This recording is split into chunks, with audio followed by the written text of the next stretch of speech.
হরে কৃষ্ণ প্রিয় বন্ধুরা, আজ আমি আপনাদের সঙ্গে শেয়ার করতে চলেছি পাপ মোচনী একাদশীর ব্রত মাহাত্ম্য কথা। এবছর 2025, 26 এবং 25 মার্চ পড়েছে পাপ মোচনী একাদশী, অর্থাৎ মঙ্গল এবং বুধবার। তো এই দুই দিনই কিন্তু থাকছে, অর্থাৎ 25 এবং 26 দুই দিনই কিন্তু থাকছে পাপ মোচনী একাদশী। কিছু দেশে 25 তারিখ, কিছু দেশে 26 তারিখ।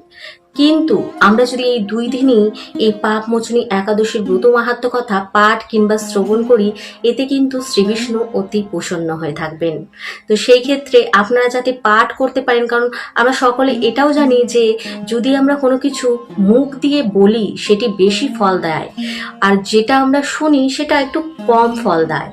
তো সেই ক্ষেত্রে আপনারা যাতে পাঠ করতে পারেন তার জন্য পুরো স্ক্রিনের মধ্যে, অর্থাৎ এই ভিডিও স্ক্রিনের মধ্যে লিখিত রূপে যাবে, যাতে করে আপনারাও পাঠ করতে পারেন। তো চলুন আজকে আমরা পাপ মোচনী একাদশীর ব্রত মাহাত্ম্য কথা পাঠ ও শ্রবণ করি। পাপ মোচনী একাদশী। যুধিষ্ঠির শ্রীকৃষ্ণকে বললেন, হে জনার্দন, চৈত্র মাসের কৃষ্ণপক্ষের একাদশীর নাম ও মাহাত্ম্য কৃপা করে আমাকে বলুন।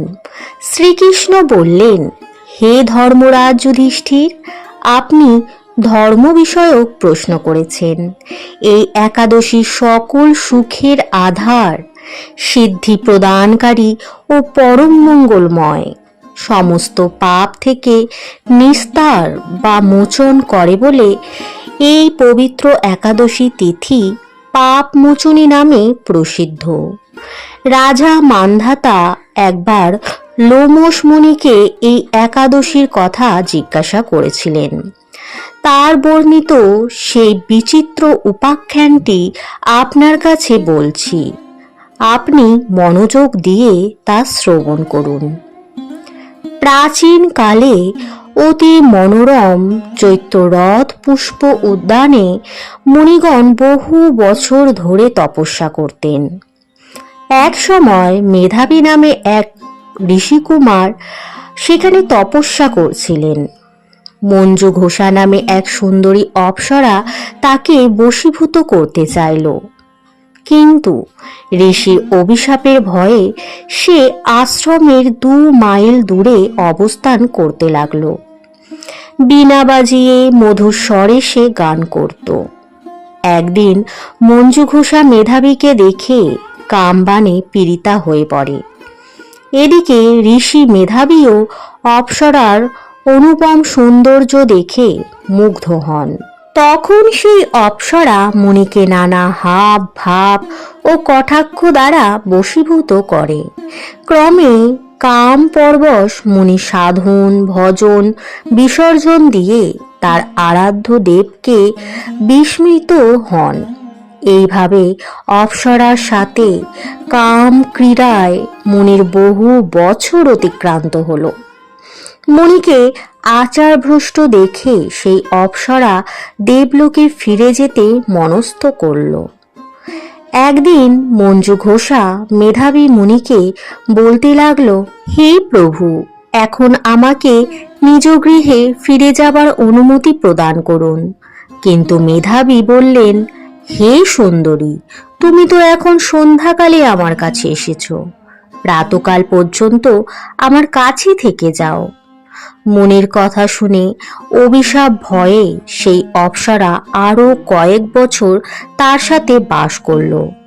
এইভাবে বহু বছর, অর্থাৎ 55 বছর 9 মাস 7 দিন অতিবাহিত হল। দীর্ঘকাল অপ্সরার সহবাসে থাকলেও মেধাবীর কাছে তা অর্ধরাত্রি বলে মনে হলো।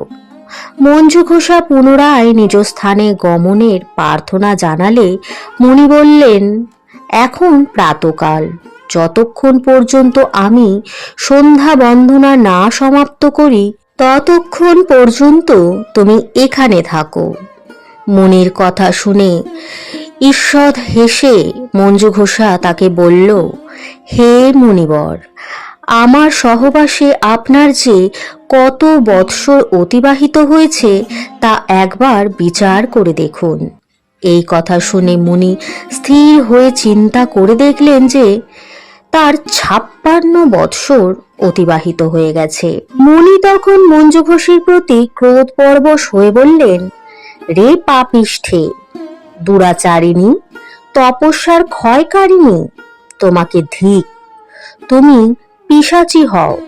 মেধাবীর শাপে অপ্সরার শরীর বিরূপ প্রাপ্ত হলো।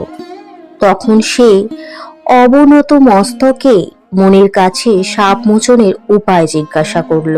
মেধাবী বললেন, হে সুন্দরী, চৈত্র মাসের কৃষ্ণপক্ষিয়া পাপ মোচনী একাদশী সর্বপাপ ক্ষয়কারিণী। সেই ব্রত পালনে তোমার পিশাচত্ব দূর হবে। পিতার আশ্রমে ফিরে গিয়ে মেধাবী বললেন, হে পিতা, এক অপ্সরার সঙ্গদোষে আমি মহাপাপ করেছি।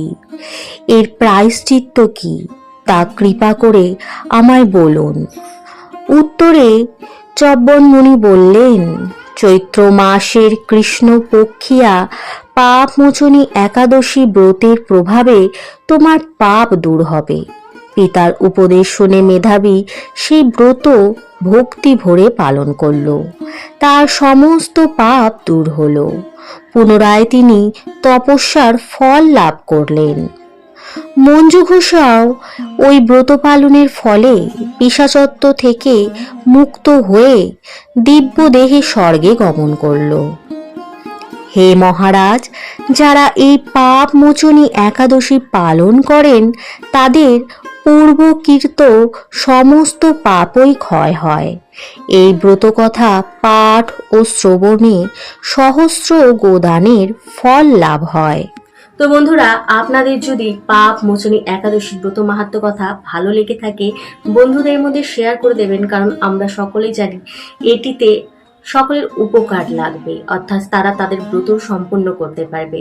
তো চলুন এখানে বিদায় নিচ্ছি, আসছি নতুন কোনো ভিডিওতে। ততক্ষণের জন্য ভালো থাকুন, সুস্থ থাকুন, সুরক্ষিত থাকুন, ভালোবেসে বলতে থাকুন হরে কৃষ্ণ, রাধে রাধে।